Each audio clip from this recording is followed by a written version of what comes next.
Everyone laughed when Noah raised his hand to bid on the limping, dirt-caked horse no one wanted. But he saw something they didn't. What began as a spontaneous act of kindness at a millionaire's auction would unravel a mystery buried in bloodlines, betrayal, and a forgotten promise that changed his life forever. The marble floors gleamed beneath polished boots.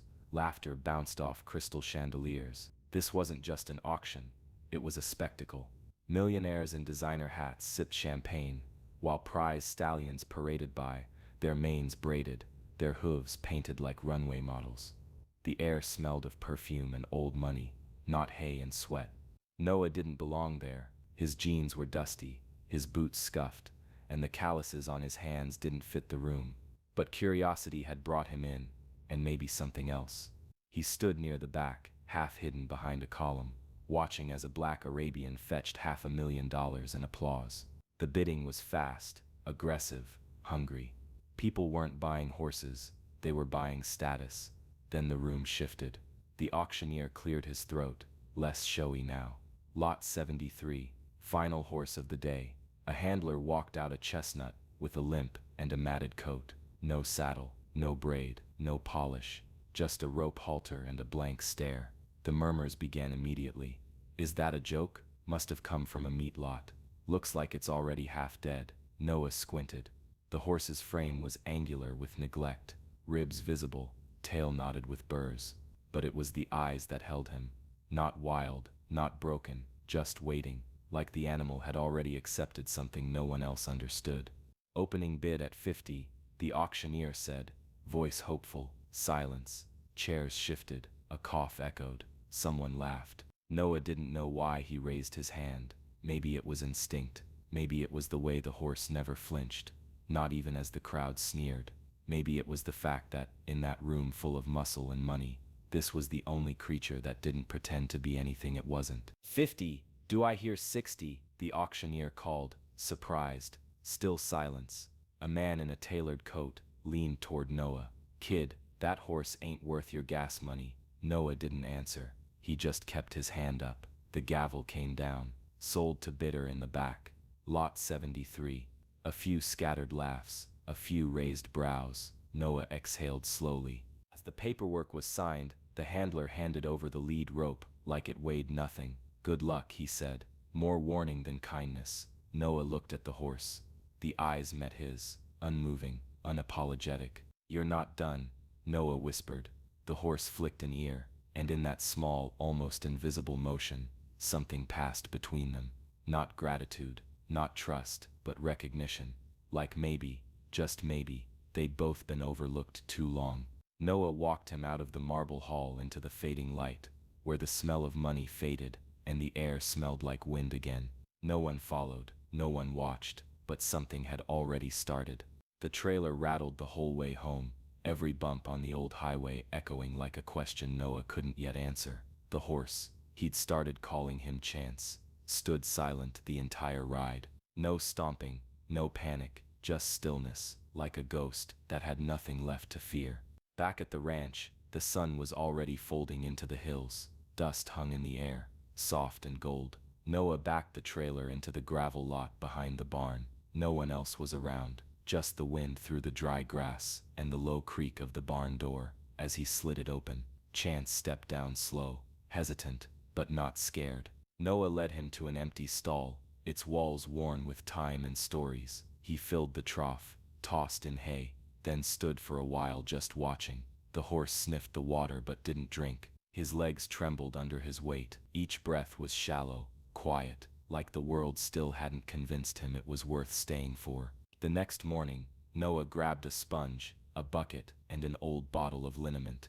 He didn't talk much, just worked. The mud came off in thick, tar-like sheets. Underneath, the coat was dull but not hopeless. There were scars, some long healed, others still tender, and then he saw it. On the left flank, hidden beneath grime and dried sweat, a faint shape, an old brand. Not letters, not numbers, a symbol, a halo above a crescent moon. Noah froze. He wiped it again, careful this time, until the edges were clearer. It was haunting in its symmetry, precise, intentional. He took a photo with his phone, the screen catching the low light just enough. That night, He sat on the porch, a blanket over his knees, and the photo glowing on the screen. He searched everything he could think of: horse brands, equestrian registries, breeder databases. Then, buried deep in an old forum thread, he found it: Silver Halo Stables, a name he didn't recognize. The website link was dead, but the comments told a story.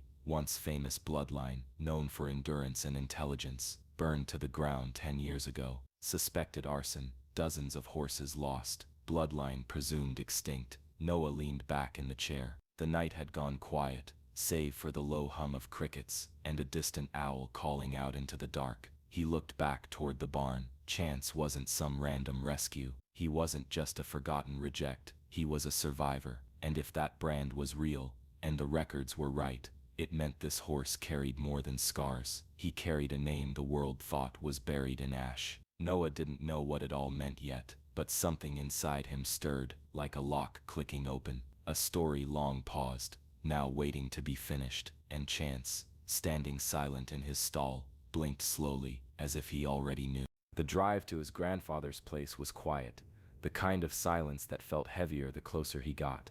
Noah hadn't visited in months, not since the old man's cough had worsened and he'd started keeping to himself more than usual. But after finding that brand, after reading about the fire, something kept tugging at him, a whisper in the back of his mind that said, he'll know.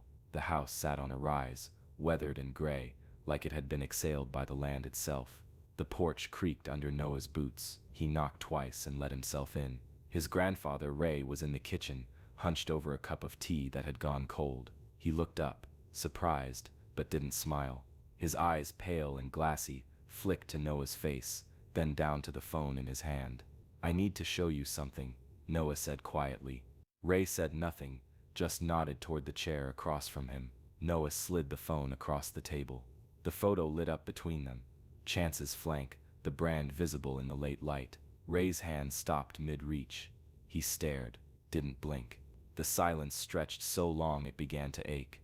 "Where'd you find that horse?" His voice was rough, barely above a whisper. "Bought him at a millionaire's auction. No one wanted him. Just stood there like he'd already been erased." Ray swallowed, his throat moving slow and deliberate. Then, without another word, he pushed back from the table and stood. His body moved stiffly, like every joint was filled with rust. He disappeared down the hall, leaving Noah in the quiet kitchen, the hum of the old refrigerator the only sound. 10 minutes passed, then 15. Noah almost called out, almost stood up, when he heard the slow creak of attic steps and the soft sound of cardboard being shuffled through. Ray returned holding a small wooden box, soot-stained and cracked at the corner. He opened it with careful hands, pulling out a photograph that looked like it had survived fire and time and heartbreak. He laid it on the table. The image was faded, edges curled. A foal, barely weaned, stood in a sunlit pasture. Same white blaze, same watchful eyes. Her name was Halo's Promise, Ray murmured. "Daughter of Silver Halo's mare, born a month before the fire. We thought she died with the others." Noah leaned in closer. "That's him. That's Chance." Ray didn't respond. He just kept staring, as if the photo was breathing now, as if it had waited years to be seen again. And for the first time in a long while, his voice cracked. "She wasn't just a good bloodline, she was ours." The word ours lingered in the air like smoke, and Noah realized this wasn't just a mystery anymore. It was something personal, something buried deep, and somehow, Chance had carried it all back. Noah couldn't sleep, not after the photo, not after seeing the way his grandfather's hands trembled, holding that torn piece of memory like it might turn to ash if he blinked too long. So he stayed up, huddled on the couch, with a second-hand laptop that barely kept a charge, typing search after search into forums most people hadn't touched in years. Silver Halo Stables, fire, Halo's Promise. One thread, buried deep in a site for breeders and trainers, caught his eye. Fire was no accident, claims former stable hand. The post was old, the kind of thing most people would scroll past, but Noah clicked. It told a story he hadn't heard before, one that had almost been scrubbed clean. There'd been whispers, back then, not just about the fire, but about a man named Chase Redmond, once a celebrated trainer, known for transforming colts into champions. He worked at Silver Halo for 3 years, built trust, gained access. Then, in the weeks before the fire, 3 horses vanished, all with promising pedigrees. No investigation stuck. The fire came days later. The barns burned down. Records lost. Redmond disappeared. Noah leaned back. His hands were cold. If Chance, Halo's promise, had survived, he hadn't just been overlooked, he'd been taken. He clicked deeper, found a scanned newspaper clipping, grainy, black and white. Chase Redmond's face stared back, smiling, confident, the kind of man who knew how to charm a room and lie through his teeth. The article was short. Redmond remains at large after failing to appear for questioning. Investigators suspect foul play but lack evidence. That was 10 years ago. Noah looked toward the barn window. It was just past 3 a.m., but his skin crawled, because now, it wasn't just about a horse with a lost name. It was about theft, about fire, about someone who didn't want this horse found. Noah stood and walked outside. The night air was sharp, clean. Stars stretched wide above him, clear and silent. Chance stood near the fence, head low, eyes reflecting the porch light. He didn't move when Noah approached, just blinked slowly, like he'd been waiting. Noah whispered, "Why you?" No answer, just a soft breath. But something in the way Chance looked at him made the hairs on his arms rise. Not fear, something older, wiser. He thought of the brand again, the way it had almost disappeared beneath dust and time, like someone wanted it forgotten, but not erased, not completely. Back inside, Noah scribbled Chase Redmond's name on a torn envelope, circled it twice, then underlined it. Someone lied, someone tried to bury something, and now, by pure accident, or fate, Noah had dug it up. He didn't know what kind of story he was walking into, but someone might still be watching, and this time, the past might just notice him watching back. The morning of the show, the sky hung low and silver, like it hadn't decided whether to rain or not. Noah tugged his cap down tighter, and looked over at the trailer. Chance stood inside, calm as ever, eyes steady through the slats. He wasn't polished, he wasn't flashy, but he was ready. Noah wasn't. The fairgrounds were already buzzing when they pulled in. Kids with cotton candy, parents with coffee, riders in crisp button-downs brushing already clean horses, trucks lined up in neat rows, trailers gleaming like showroom floors. Compared to them, Noah's setup looked like it had rolled out of a salvage yard. A man 2 stalls down gave him a once-over and smirked. "That the one from the Bellwood auction?" he asked, loud enough for others to hear. Noah didn't answer. Heard he couldn't even trot when they sold him. Another voice chimed in. "You here to spectate or make a fool of yourself?" He ignored them. He had to. He unloaded Chance slow and quiet, speaking low as he adjusted the lead. The horse moved stiffly, favoring his right leg just slightly, but there was fire in him now, not anger. Something deeper. Pride, maybe. Memory.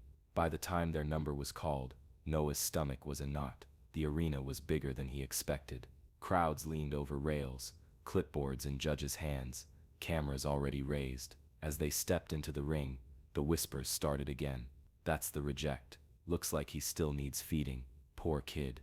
Noah heard every word, so did Chance. They walked to the starting marker. The judge gave a nod, the signal dropped, and then something shifted. Chance moved.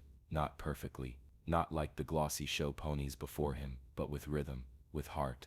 Each step was deliberate, like he knew exactly where he was and who had once told him he didn't belong. His gait wasn't flawless, but it was honest. Every turn he made, every moment he held his head high, it was like he was saying, "You thought I was done." The crowd got quieter.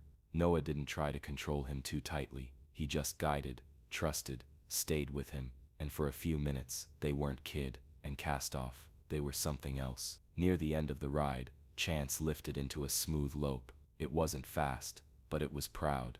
And as they circled past the judges, one of them, an older woman with sharp eyes and a clipboard full of crossed-out names, lowered her pen. When it ended, there was no roaring applause, just silence. Then slowly, a few claps, then more. And as they walked out of the arena, Noah glanced over his shoulder. People weren't laughing anymore. They were watching, really watching, and Chance, head high, ears forward, walked like he'd always belonged. The ribbons were laid out on a folding table near the announcer's booth, sleek, colorful things that fluttered like promises in the breeze.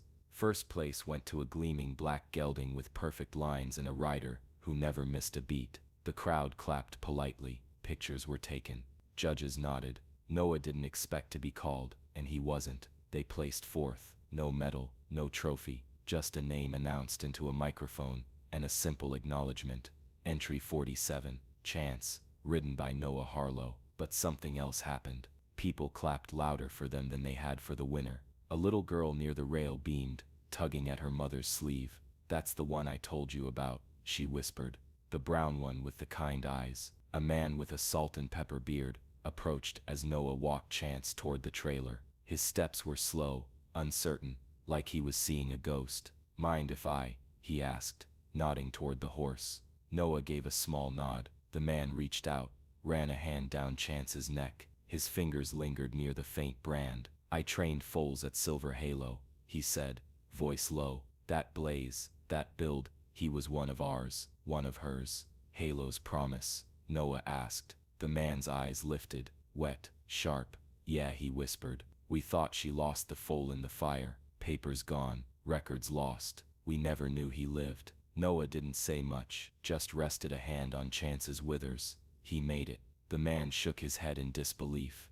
"That horse was written off." Noah looked up, a quiet smile forming. "Not by me." For a long moment, they just stood there, man, boy, and horse, bound by something older than luck, legacy, survival. By the time they loaded up to leave, the crowd had thinned, but people kept stopping by, asking questions, wanting to know where he came from, if he'd be back. One of the judges even offered her card. "If you ever want to talk pedigree," she said. That bloodline was something special, but none of that mattered much to Noah. What mattered was how Chance stood now, not stiff, not hiding. He held his head low, but not in defeat, in calm, in pride, in home. Noah climbed into the truck, the trailer clicking shut behind him. As they pulled away from the showgrounds, he glanced in the mirror. Chance stood steady in the trailer window, eyes half closed in the wind, and for the first time since that marble floor auction, he didn't look lost. He looked found. And Noah, he didn't need a ribbon to know what they'd won.